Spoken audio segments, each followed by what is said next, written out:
INDIA गठबंधन में अभी कांग्रेस और समाजवादी पार्टी के बीच सीटों को लेकर बंटवारा नहीं हो पाया है, लेकिन दोनों ही पार्टियां एक दूसरे पर दबाव बनाने में जुटी है।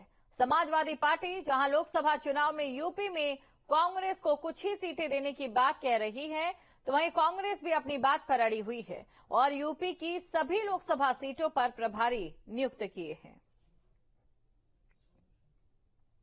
लेकर के इंडिया का जो गठबंधन हुआ है कांग्रेस और समाजवादी पार्टी में सीटों के बंटवारे को लेकर के अभी कुछ भी तय नहीं हुआ है। और अगर बात की जाए इसकी लड़ाई की और कितनी सीटों पे समाजवादी पार्टी लड़ेगी और कितनी सीटों पे कांग्रेस, दोनों ही पार्टियों की तरफ से देखें तो एक तरफ समाजवादी पार्टी अपने अलग अलग मोर्चों की उनके जो सभाएं हैं उनको बैठक कर रही है, उनसे एक तौर पे फीडबैक ले रही है। पहले जिला अध्यक्षों की हुई, जिला प्रभारियों की हो रही है।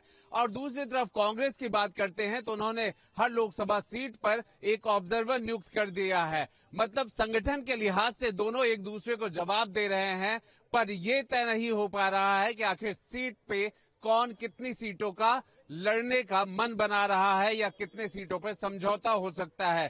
कभी 10 सीटें देने की बात आती है सपा की तरफ से कांग्रेस को, तो कांग्रेस की तरफ से बात आती है कि 35 या 40 से सीटों से कम नहीं लेंगे। अब सवाल यही है कि आखिर मोल भाव के इस सीटों के समय पे कितनी सीटों पर कांग्रेस लड़ेगी और कितनी सीटों पे समाजवादी पार्टी और कितनी सीटों पे कार्यकर्ताओं के मन बनेंगे।